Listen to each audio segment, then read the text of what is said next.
الحمد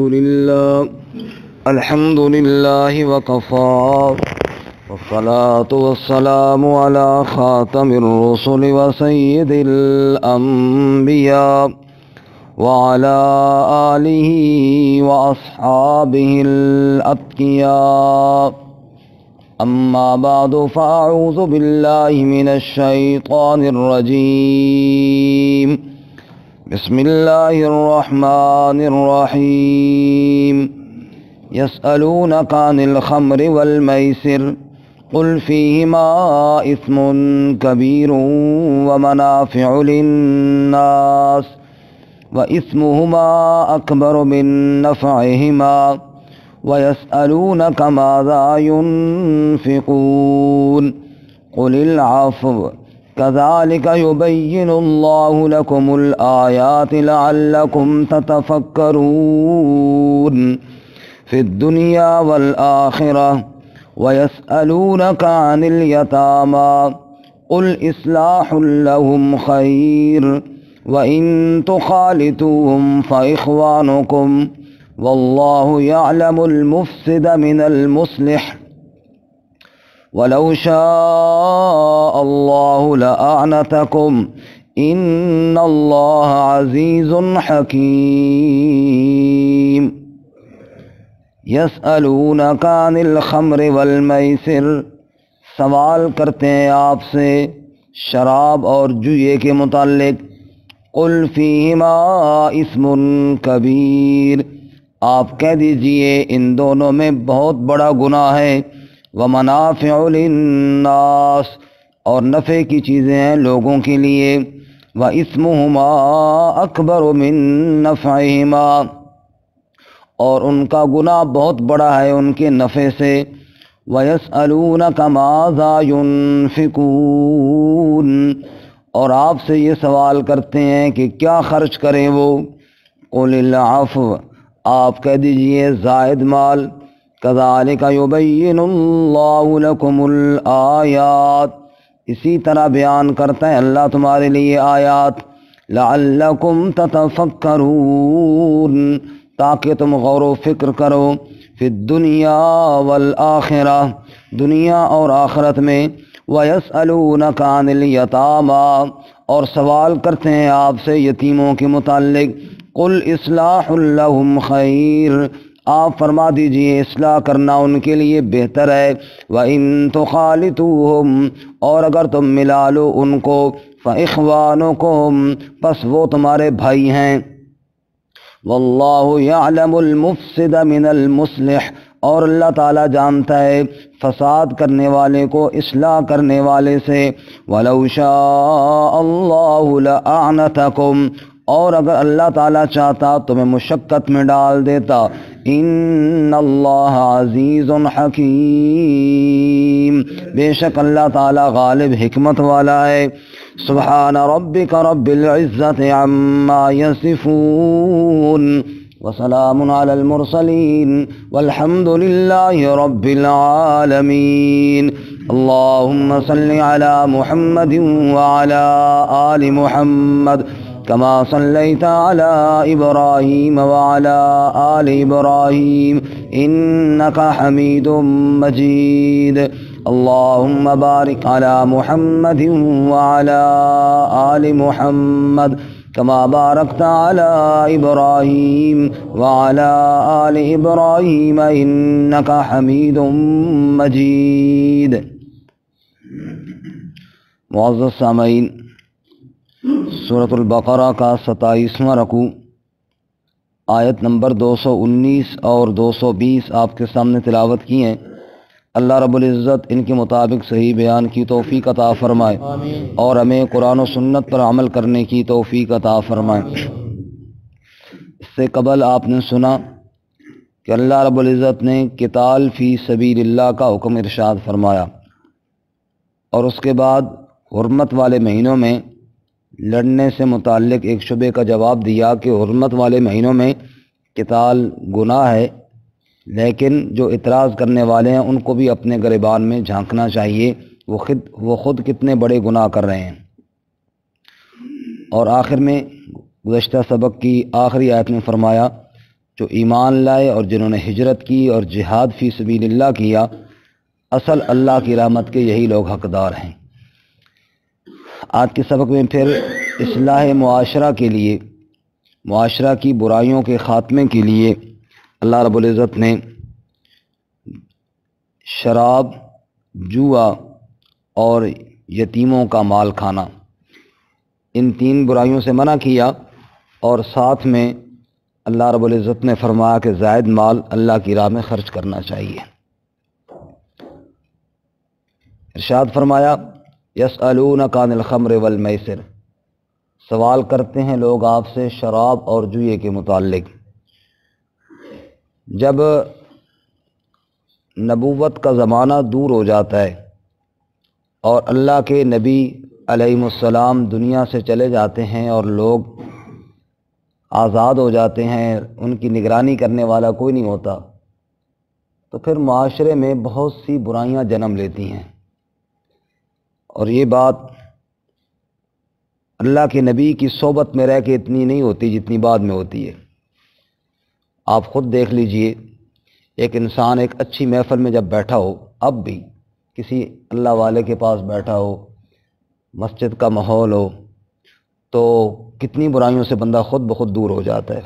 ہم نہیں دیکھتے بعض لوگ نماز سے بہت دور ہوتے ہیں، اسی طرح اور دیگر گناہوں میں مبتلا ہوتے ہیں، وہ 3 دن جماعت کے ساتھ لگا کے آتے ہیں، 40 دن لگا کے آتے ہیں، کافی تبدیلی نہیں دیکھتے۔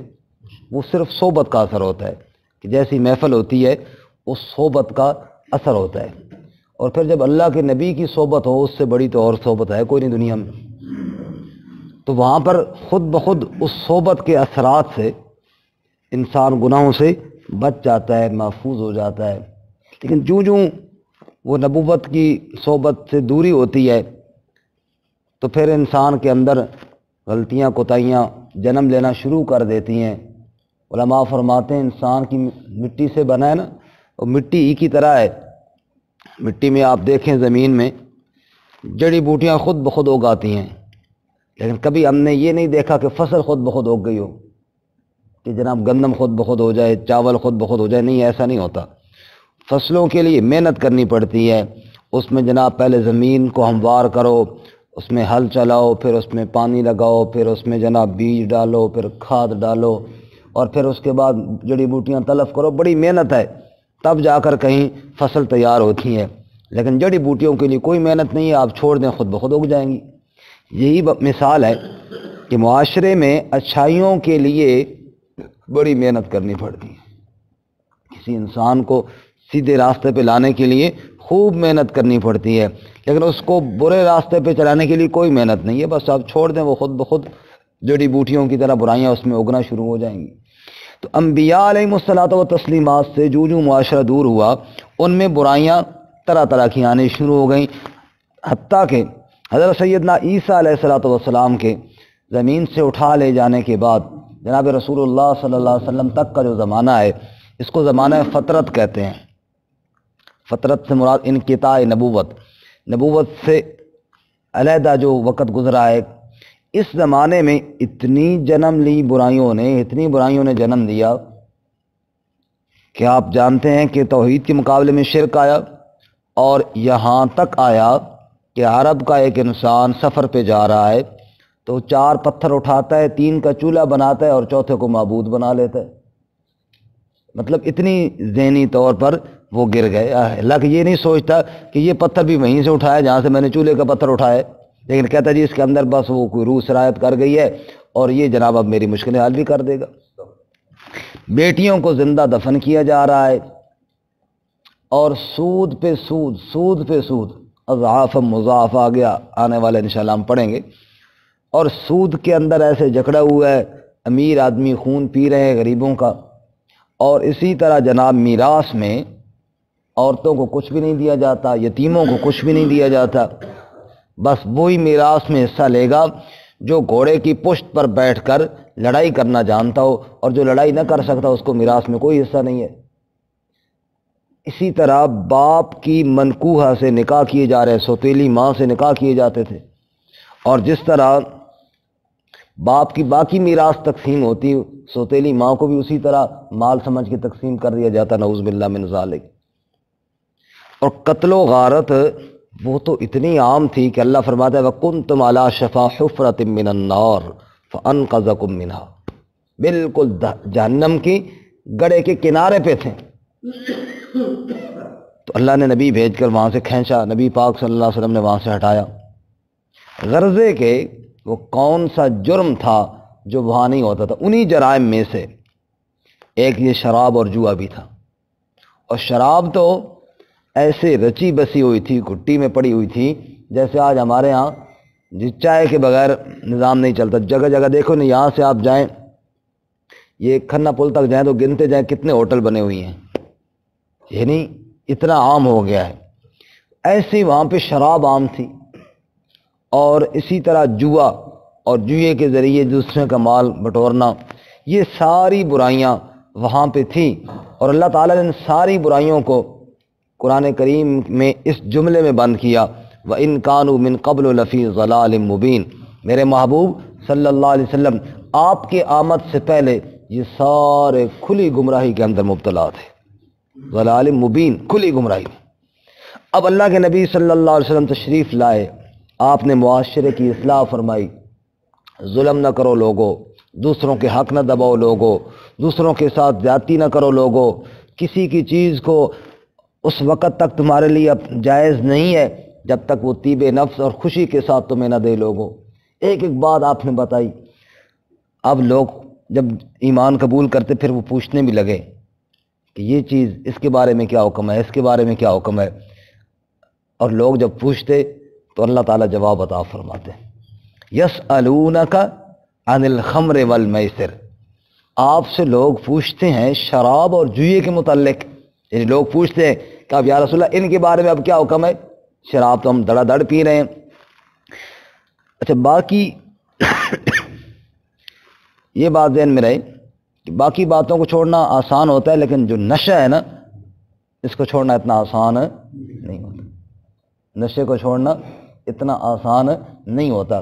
اس لیے اللہ تعالیٰ بھی تو حکیم ہے، اور اللہ تعالیٰ کا کوئی حکم حکمت سے خالی نہیں ہے، اس لیے اللہ تعالیٰ نے پہلے دن ہی شراب کو حرام مکمل قرار نہیں دیا۔ اس کا حرمت کا حکم تدریجاً آیا ہے، ایک یہ آیت مبارکہ ہے، ایک آگے سورۃ النساء میں آئے گی، اور اس سے آگے سورۃ المائدہ میں آئے گی۔ اس آیت مبارکہ میں آپ دیکھیں کیا فرمایا، اس کے بعد پھر اگلی آیت بھی آپ کو سناتا ہوں۔ یسألونک عن الخمر والمیسر، لوگ آپ سے شراب اور جوئے کے بارے میں پوچھتے ہیں۔ قل، آپ فرما دیجئے، فیہما اسم کبیر، ان میں بڑا گناہ ہے، ومنافع للناس، اور لوگوں کے لیے کچھ نفع بھی ہے، لیکن واسمہما اکبر من نفعہما، ان کا گناہ جو ہے وہ بڑا ہے نفع سے، نفع تھوڑا ہے اور گناہ اس میں کیا ہے جی زیادہ ہے۔ اب یہاں پہ یہ نہیں کہا کہ حرام ہے تمہارے لیے، بلکہ یہاں پر یہ بھی اعتراف کیا کہ کچھ نفع بھی ہے، لیکن یہ دھیان رہے کہ نفع تھوڑا ہے اور گناہ زیادہ ہے۔ اگلی آیت ہے سورۃ النساء کی، سورۃ النساء میں فرمایا یا ایھا الذین آمنوا لا تقربوا الصلاۃ وانتم سکارى حتی تعلموا ما تقولون، اے ایمان والو نماز کے قریب نہ جاؤ جب تم نشے میں ہو، شراب جب تم پی لو تو نماز کے قریب نہ جاؤ، اس وقت تک نہ جاؤ جب تک کہ تم صحیح ہوش و حواس میں نہ آ جاؤ کہ اب جناب سوچ سمجھ کے میں بات کروں گا، کہیں نماز میں کوئی غلط بات منہ سے نہ نکل جائے، کچھ اور کہنا ہو کچھ اور نہ نکل جائے، نماز کے قریب نہ جاؤ۔ اب نماز دن میں کتنی دفعہ فرض ہے جی؟ 5 دفعہ، اور خاص کر سردی میں آپ دیکھیں کہ بہت تھوڑا تھوڑا ٹائم ہوتا ہے، بس نماز کے اوقات میں اس وقت تک ہم نے شراب نہیں پینی کہ جب تک وہ بالکل اس کا نشہ ختم نہ ہو جائے۔ اب آپ خود بہتر جانتے ہیں کہ وہ یہ 5 منٹ کا تو نشہ نہیں ہوتا نا، تو گویا کہ اللہ تعالیٰ نے پھر اس سے تھوڑا اور دور کیا اس طریقے سے، بھائی اگر کسی نے پینی بھی ہے تو چلو رات کو پیے، فجر تک اتر جائے گا، لیکن دن میں تو ٹائم ہی نہیں ملتا۔ اور پھر اس کے بعد تیسرا حکم وہ سورۃ المائدہ میں ہے، وہاں پہ فرمایا یا ایھا الذین آمنوا انما الخمر والمیسر والانصاب والازلام رجس من عمل الشیطان فاجتنبوہ لعلکم تفلحون۔ یہ شراب جوا یہ گندگی ہے، من عمل الشیطان، یہ شیطان کے اعمال میں سے ہے، فاجتنبوہ، بس اس کو چھوڑ دو، اس سے اجتناب کرو۔ تو یہ ہے تدریجاً، آہستہ آہستہ اللہ تعالیٰ نے مزاج کو سمجھتے ہوئے یہ لوگوں کو کہ اچانک چھوڑنا شاید ان کے لیے مشکل ہو جائے، پہلے فرمایا کہ نفع تھوڑا ہے نقصان زیادہ ہے، پھر فرمایا اوقات نماز میں اس کے قریب نہ جاؤ، اور پھر جا کر وہاں منع کیا فاجتنبوہ لعلکم تفلحون، اس سے اجتناب کرو تاکہ تم فلاح پا جاؤ، تاکہ تم کامیاب ہو جاؤ۔ اور اس میں آگے چل کے فرمایا کہ شیطان تمہارے درمیان دشمنی اور بغض ڈالنا چاہتا ہے شراب اور جوئے کے ذریعے، فہل انتم منتہون، اب باز آتے ہو کہ نہیں باز آتے؟ بلا ساختہ حضرت عمر رضی اللہ تعالیٰ عنہ کی زبان سے نکلا انتہینا انتہینا، ہم آ گئے باز، ہم آ گئے باز، اور چھوڑ دیا اس کو۔ تو اس طرح اللہ تعالیٰ نے تدریجاً اس کو حرام قرار دیا جی۔ اور پھر جب حرام ہو گیا پھر تو مدینہ کی گلیوں میں شراب بہہ رہی تھی جس طرح بارش کا پانی بہتا ہے۔ تو اللہ رب العزت نے اس کو یعنی آہستہ آہستہ تدریجاً منع فرما دیا جی۔ خمر کہتے ہیں شراب کو، اور اصل میں تو یہ ہے کہ عقل پہ پردہ ڈالنے والی چیز کو خمر کہتے ہیں۔ کل مسکر خمر وکل مسکر حرام، فرمایا حدیث پاک میں آیا کہ ہر نشہ آور چیز وہ خمر ہے، وہ شراب کے حکم میں ہے، اور ہر نشہ آور چیز وہ حرام ہے۔ ایک تو ہے شراب، وہ تو قلیل کثیر سب حرام ہے، خمر جس کو کہتے ہیں۔ باقی چیزیں جب تک وہ نشہ نہ دیں تب تک وہ اس کم مقدار میں تو جائز ہیں، لیکن ہر نشہ آور چیز سے اجتناب کرنا کیا ہے؟ ضروری ہے۔ اس طرح حرام نہیں جب تک وہ نشہ نہ دے دو۔ مثلا نسوار ہے، سگریٹ ہے، اس کے ساتھ بندہ اس طرح نشے میں تو نہیں آ جاتا نا کہ بندے کو پتہ ہی نہیں چلتا جناب۔ وہ اس دن ایک ساتھی کہہ رہا تھا کہ آپ کہتے ہیں کہ اس کے ساتھ نشہ آ جاتا ہے، ہم تو جب تک نسوار نہ ڈالیں تو ہمیں سگنل نہیں آتے، اور ہمیں تو اس وقت پتہ نہیں چلتا کہ اب کیا ہو رہا ہے، ڈالتے ہیں تو کافی ہوش میں آ جاتے ہیں۔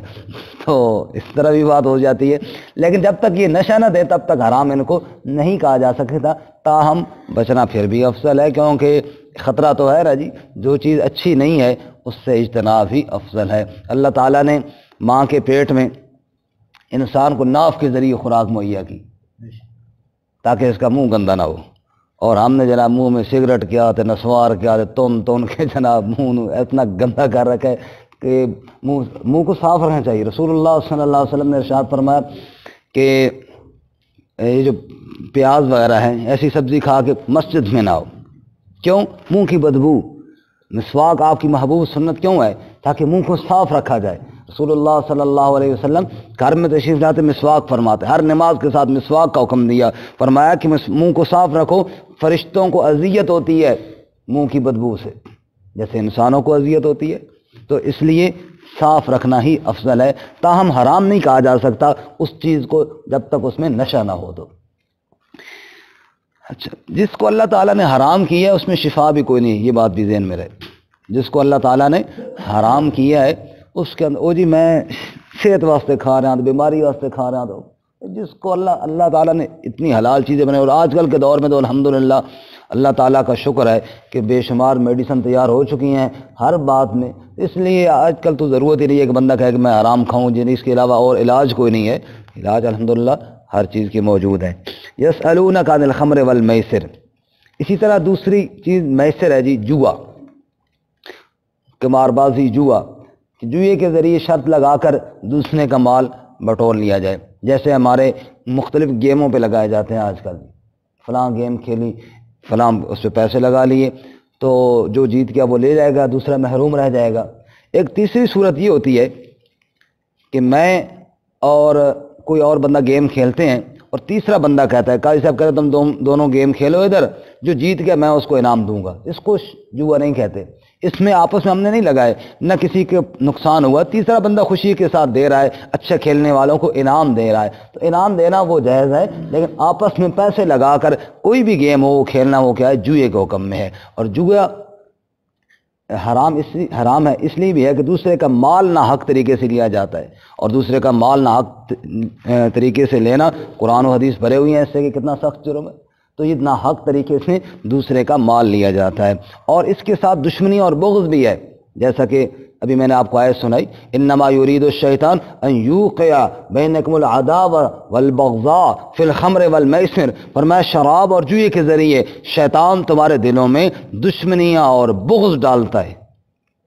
جب ایک آدمی ہار جاتا ہے اور اس کا پیسہ سارا دوسرا لے کے چلا جاتا ہے تو اس کے دل پر کیا گزرتی ہے، یہ اس سے جا کر پوچھو، سمجھ آئی؟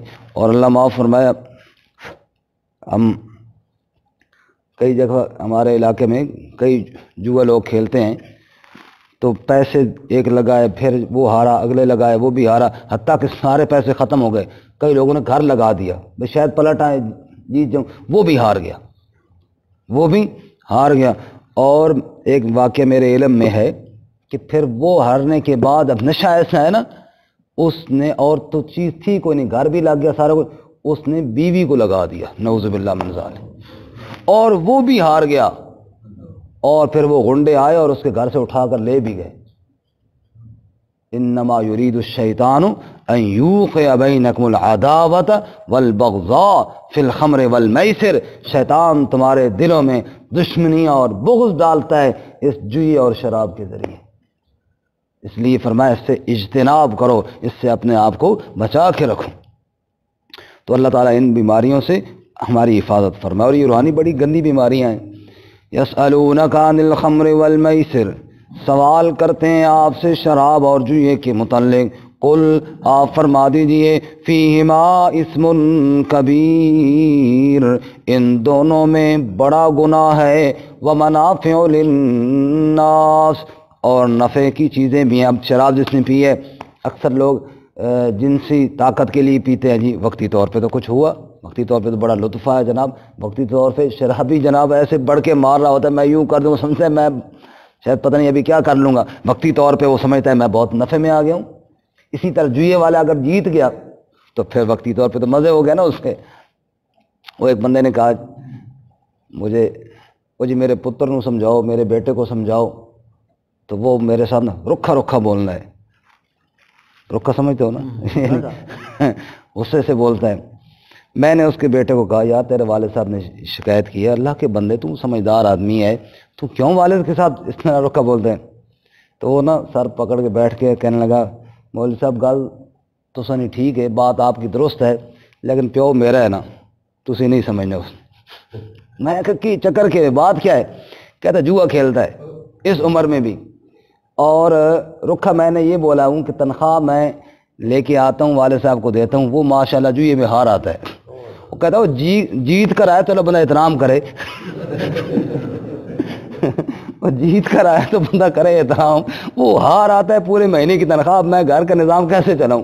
اس دفعہ جب انہوں نے مانگے تو میں نے کہا بابا جی اب نہیں دوں گا آپ کو تنخواہ کے پیسے، اور وہ شکایت لے کر آپ کے پاس آ گیا کہ رکھا رکھا بولنا ہے، اب بتاؤ میں رکھا بولوں یا کیا بولوں؟ میں دے دوں، وہ ہار آئے جی پھر ٹھیک ہے۔ میں نے کہا نہیں یہ بھی تو نہیں کرتا، تو بس اللہ معاف فرمائے نا، یہ حالات ہیں۔ فرمایا کہ منافع تو ہیں لیکن جیتے تو تب ہے نا وقتی طور پہ نفع، اور وہ بھی ہار کے آ جائے اور پھر کیا ہو؟ اس لیے فرمایا کہ وَإِسْمُهُمَا أَكْبَرُ مِن نَفْعِهِمَا، ان کا جو گناہ ہے نا وہ ان کے نفع سے بہت بڑا ہے، اکبر بہت بڑا ہے۔ اس لیے فرمایا کہ جب نقصان زیادہ ہے تو نقصان، اب کہتے ہیں نا پاؤ گوشت کے لیے بھینس ذبح نہ کی جائے، ایک آدمی کو پاؤ گوشت چاہیے تو پوری بھینس ذبح نہ کی، اتنا بڑا نقصان اتنی فائدے کے لیے نہ کیا جائے، نقصان زیادہ ہے فائدہ تھوڑا ہے، اس لیے اس سے اجتناب کیا جائے۔ وَيَسْأَلُونَكَ مَاذَا يُنْفِقُونَ، اور آپ سے یہ بھی پوچھتے ہیں وہ خرچ کیا کریں۔ دیکھیں جی ایک ورقہ پیچھے الٹا ہے نا، اور یہ آپ دیکھیں پچھلے صفحے پہ آیت نمبر 214 جہاں ختم ہو رہی ہے 215 شروع ہو رہی ہے، یہاں پہ بھی سوال یہی تھا یسألونک ماذا ینفقون، نظر آ گیا جی پچھلے صفحے پہ، یسألونک ماذا ینفقون، آپ سے پوچھتے ہیں خرچ کیا کریں، جواب یہ دیا گیا تھا قل ما انفقتم من خیر فللوالدین والاقربین والیتامی والمساکین وابن السبیل، جو خرچ کرو والدین کو دو، قریبیوں کو دو، یتیموں مسکینوں کو دو، لیکن یہ نہیں بتایا گیا تھا کہ خرچ کیا کریں، سوال وہاں بھی یہی تھا کہ کیا خرچ کریں، وہاں پہ اللہ نے مصارف بتائے تھے، فلاں فلاں کو خرچ کرو۔ اب اسی سوال کو دوبارہ دوہرا کے وہ جواب دیا جا رہا ہے کہ تم پوچھتے ہو نا ماذا ينفقون، خرچ کیا کریں، قل العفو، کہہ دیجئے العفو زائد مال، اپنی ضروریات تمہاری پوری ہو جائیں، جو زیادہ مال بچتا ہے نا وہ اللہ کی راہ میں دے دو۔ یہ بات بھی ذہن میں رہے، شریعت نے یہ نہیں کہا کہ اپنی ضروریات کو چھوڑ دو اور دوسروں کو دو، نہیں، قل العفو، اپنی ضروریات پوری کرنے کے بعد بندہ صدقہ سارا دے دے اور پھر بھیک مانگے، یہ بات اچھی نہیں ہے۔ اسی طرح وصیت میں بھی شریعت نے وارثوں کا خیال رکھا ہے۔ رسول اللہ صلی اللہ علیہ وسلم حضرت سعد کے پاس گئے، حضرت سعد بیمار ہیں، آپ عیادت کے لیے تشریف لے گئے اور حالت ان کی ٹھیک نہیں ہے۔ آپ صلی اللہ علیہ وسلم سے کہنے لگے یا رسول اللہ میرے پاس مال ہے، کیا میں وہ سارا صدقہ کر دوں؟ آپ نے فرمایا نہیں، سارا صدقہ نہ کرو۔ کہا یا رسول اللہ آدھا کر دوں؟ فرمایا نہیں، آدھا صدقہ نہ کرو۔ پھر کہا ثلث کر دوں، یعنی تیسرا حصہ کر دوں؟ آپ نے فرمایا ہاں ثلث بھی ہے تو زیادہ، لیکن کر دو۔ لیکن اس سے مفسرین فرماتے ہیں، علماء فقہاء فرماتے ہیں کہ ثلث مال میں وصیت جائز تو ہے، لیکن اللہ کے نبی صلی اللہ علیہ وسلم نے پہلے منع فرمایا سارا نہیں کرنا، آدھا نہیں کرنا۔ معلوم ہوا اللہ کے نبی کہہ رہے ہیں کہ یہ نہیں کہ وارثوں کو فقیر بنا کے چلے جاؤ اور وہ پیچھے بھیک مانگتے رہیں۔ فرمایا نہ، صدقہ خیرات ضرور کرو لیکن اپنے بچوں کا، اپنے ورثاء کا خیال کرتے ہوئے کرو۔ قل العفو، اپنی ضرورت سے زائد مال خرچ کرو۔ اسی طرح ایک اور حدیث میں ہے کہ بہتر صدقہ وہ ہے جو اپنی ضروریات کو پورا کرنے کے بعد دیا جائے۔ کیوں کہ جب اپنی ضروریات پوری ہوگی نا، بندہ صدقہ خوشی سے دے گا۔ اور اگر اپنی ضروریات، گھر میں بھی آٹا لے کر جانا ہے، باہر والے پیسے سارے باہر دے کر چلیں گے، شام کو جب گھر جائے گا تو آٹا ہی نہیں لے کے جائے گا تو مسائل بنیں گے۔ اس لیے فرمایا العفو، اپنی ضروریات سے زائد مال۔ کذالک یبین اللہ لکم الآیات، اسی طرح اللہ بیان کرتا ہے تمہارے لیے آیات کو، لعلکم تتفکرون، تاکہ تم غور و فکر کرو، فی الدنیا والآخرہ، دنیا کے بارے میں بھی سوچو، آخرت کے بارے میں بھی سوچ لو۔ دنیا میں کتنا رہنا ہے اس کے بارے میں بھی غور کرو، اپنی دنیا کے لیے بھی تیاری کرو، اور آخرت میں کتنا رہنا ہے اس کے بارے میں بھی غور و فکر کر لیا کرو۔ حضرت سیدنا علی المرتضیٰ رضی اللہ تعالیٰ عنہ نے ارشاد فرمایا، لوگوں دنیا جانے والی ہے، آخرت آنے والی ہے، دنیا کے بھی بیٹے ہیں، آخرت کے بھی بیٹے ہیں، یعنی دنیا کے طالب بھی ہیں، آخرت کے طالب بھی ہیں، لیکن تم غور کرو تم نے زیادہ وقت کہاں گزارنا ہے، دنیا میں گزارنا ہے یا آخرت میں؟ جہاں زیادہ وقت گزارنا ہے وہاں کی تیاری شروع کر دو۔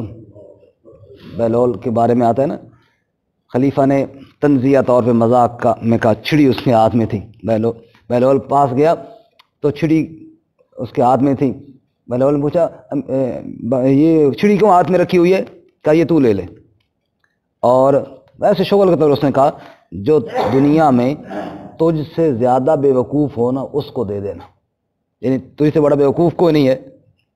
اس نے کہا ٹھیک ہے جی، اس نے لے لی، رکھی اپنے پاس۔ اتفاقاً خلیفہ بیمار ہو گئے اور ان کی حالت ٹھیک نہ رہی۔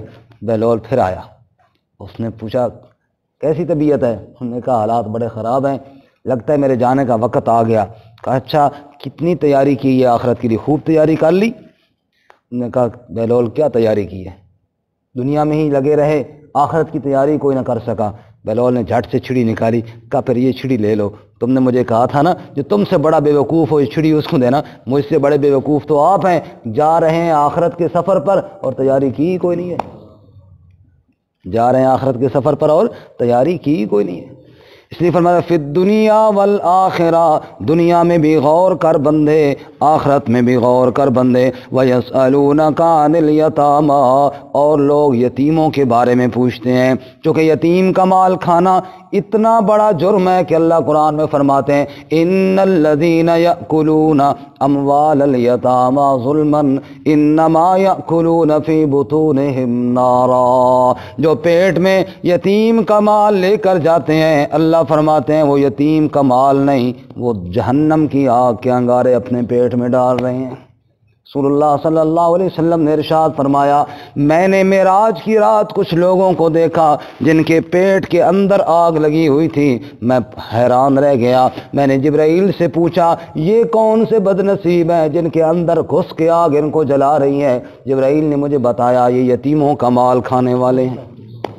استغفر اللہ، نعوذ باللہ۔ یتیم کا مال کھانا کوئی معمولی جرم تو نہیں، یہی وجہ ہے، انشاءاللہ سورۃ النساء میں ہم تفصیل سے بات کریں گے، لیکن یہی وجہ ہے علماء نے لکھا ہے جب تک یتیم بچہ بالغ نہیں ہو جاتا اس کے مال کو آپ کسی کار خیر میں بھی نہ لگائیں، وہ امانت کے طور پر پڑا رہے، وہ بڑا ہو جائے پھر اس کو اختیار ہے جہاں مرضی لگائے، لیکن وہ بندہ فوت ہو گیا، بچے یتیم رہ گئے، ہم کار خیر میں تو کیا، ہم تو رسموں میں لگا رہے ہوتے، ہم تو جناب 40ویں پہ لگا رہے ہوتے، عمراء کھا رہے ہیں، امیر کھا رہے ہیں، مالدار کھا رہے ہیں، مال کس کا ہے؟ یتیم بچوں کا ہے۔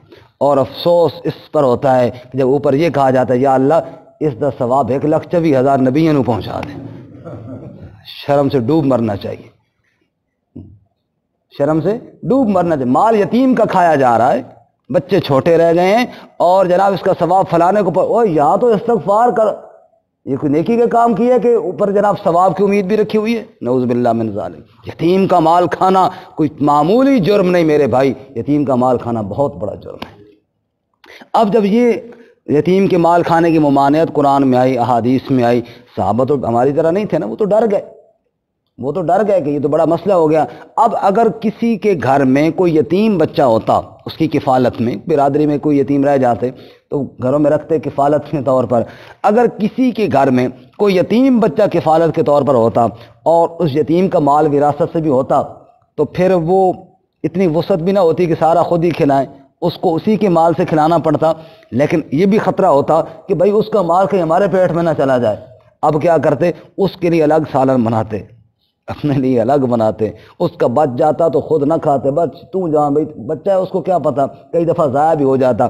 وہ جو اتنی سختی ہوئی نا، اللہ تعالیٰ نے یہاں رخصت بھی عطا فرمایا کہ دیکھو اتنی سختی بھی نہیں ہے کہ ایک گھر میں جناب الگ الگ پک رہے ہوں، آپ اکٹھا کریں کوئی بات نہیں، صرف کھانے کی نیت نہ، اڑانے کی نیت نہ ہو، اڑانے کی نیت نہ ہو، باقی تھوڑی بہت کمی بیشی اگر اوپر نیچے ہو بھی گیا تو اللہ معاف فرمائے گا، اتنی سختی بھی نہیں ہے، لیکن نیت اس کا مال اڑانے کی نہ ہو۔ اس لیے فرماتے ہیں، اب دیکھنا جی، وَيَسْأَلُونَكَ عَنِ الْيَتَامَى، اور سوال کرتے ہیں آپ سے یتیموں کے متعلق، قُلْ إِصْلَاحٌ لَهُمْ خَيْرٌ، آپ کہہ دیجئے اصلاح کرنا ان کے لیے بہتر ہے، ان کی خیرخواہی بہتر ہے، ان کی جب بھی سوچو یتیم کی اصلاح اور خیرخواہی کا سوچو۔ وَإِن تُخَالِطُوهُمْ فَإِخْوَانُكُمْ، اور اگر تم ان کے مال کو اپنے ساتھ ملا لو تو وہ تمہارے بھائی ہیں، کوئی ایسی بات نہیں۔ وَاللَّهُ يَعْلَمُ الْمُفْسِدَ مِنَ الْمُصْلِحِ، اور اللہ جانتا ہے فساد کرنے والوں کو اصلاح کرنے والوں سے، اللہ جانتا ہے کس نے ملایا کہ چلو ٹھیک ہے جی یتیم ایک ہے اور میرے جناب 10 بچے ہیں تو برابر آدھا آدھا کر لیں گے تو خوب اڑائیں گے، یہ تو نیت ہے اڑانے والی۔ اور ایک نے کہا کہ نہیں بھائی چلو تھوڑا سا حصہ اس کا بھی ملا لیتے ہیں تاکہ نظام چلتا رہے، اللہ جانتا ہے فساد کرنے والا کون ہے اور اصلاح کرنے والا کون ہے، کون مال کھانے کی نیت سے ملا رہا ہے اور کون صرف یتیم کی پرورش کی نیت سے ملا رہے، اللہ اس کو جانتا ہے۔ وَلَوْ شَاءَ اللَّهُ لَأَعْنَتَكُمْ، اور اگر اللہ چاہتا تمہیں مشقت میں ڈال دیتا، اللہ کہتا نہیں بھائی الگ الگ ہی رہو، لیکن اللہ نے ایسا نہیں فرمایا، اللہ نے نرمی فرمائی، بے شک تم مال ملا سکتے ہو لیکن کھانے کی نیت نہ ہو، مال اڑانے کی نیت نہ ہو۔ ان اللہ عزیز حکیم، بے شک اللہ غالب بھی ہے، وہ حکمت والا بھی ہے، جو حکم چاہے دے سکتا ہے لیکن دیتا حکمت کے مطابق ہے، لوگوں کو مشقت میں نہیں ڈالتا۔ شراب کو حرام کیا تو تدریجاً حرام کیا، پہلے دن ہی نہیں کر دیا۔ اسی طرح جناب یتیم کے مال میں رخصت دی ہے کہ ملا سکتے ہو لیکن اڑانے کی نیت نہ ہو۔ اللہ تعالیٰ عمل کی توفیق عطا فرمائے۔ ترجمہ دوبارہ سنیں۔ یسألونک عن الخمر والمیسر، پوچھتے ہیں آپ سے شراب اور جوئے کے متعلق، قل فیہما اسم کبیر، آپ کہہ دیجئے ان دونوں میں بڑا گناہ ہے، ومنافع للناس، اور نفع آور چیزیں بھی ہیں لوگوں کے لیے، وَإِثْمُهُمَا أَكْبَرُ مِن نَّفْعِهِمَا، اور ان کا گناہ بہت بڑا ہے ان کے نفع سے۔ وَيَسْأَلُونَكَ مَاذَا يُنْفِقُونَ، اور پوچھتے ہیں آپ سے کہ وہ خرچ کیا کریں، قُلِ الْعَفْوَ، آپ کہہ دیجئے زائد مال، كَذَلِكَ يُبَيِّنُ اللَّهُ لَكُمُ الْآيَاتِ، اسی طرح بیان کرتا ہے اللہ تمہارے لیے آیات، لَعَلَّكُمْ تَتَفَكَّرُونَ، تاکہ تم غور و فکر کرو فی الدنیا والآخرہ، دنیا میں اور آخرت میں، وَيَسْأَلُونَكَ عَنِ الْيَتَامَى، اور سوال کرتے ہیں آپ سے یتیموں کے بارے میں، قُلْ إِصْلَاحٌ لَهُمْ خَيْرٌ، آپ کہہ دیجئے اصلاح کرنا ان کے لیے بہت بہتر ہے، وَإِن تُخَالِطُوهُمْ فَإِخْوَانُكُمْ، اور اگر تم ملا لو ان کو تو وہ تمہارے بھائی ہیں، واللہ یعلم المفسد من المصلح، اور اللہ تعالیٰ جانتا ہے فساد کرنے والے کو اصلاح کرنے والے سے، ولو شاء اللہ لآنتکم، اور اگر اللہ تعالیٰ چاہتا تمہیں مشقت میں ڈال دیتا، ان اللہ عزیز حکیم، بے شک اللہ غالب بھی ہے، حکمت والا بھی ہے۔